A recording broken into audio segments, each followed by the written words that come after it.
নমস্কার বন্ধুরা, welcome to my channel moons চটজলদি রান্না। আজ বানাবো ঝাল সুজি। তার জন্য আমি এখানে নিয়ে নিয়েছি সুজি। এখানে আমি 2 কাপ মতো সুজি নিয়েছি। কড়াইতে প্রথমে সুজিটাকে একটুখানি রোস্ট করে নেব শুকনো কাঠখড়ায়।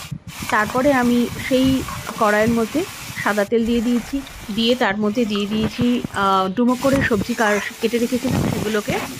আমি এখানে গাজর, বিন আর আলু ডুমো করে কেটে রেখে দিয়েছিলাম, সেগুলোকে ভেজে নেব। নিয়ে তার মধ্যে দিয়ে দিয়েছি আমি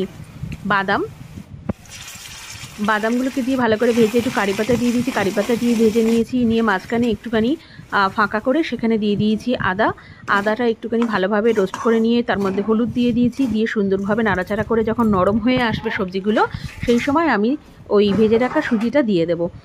দিয়ে ভালো করে নাড়াচাড়া করে নেব। নিয়ে তার মধ্যে দিয়ে দেবো ঘি, স্বাদ মতো নুন দিয়ে দেবো।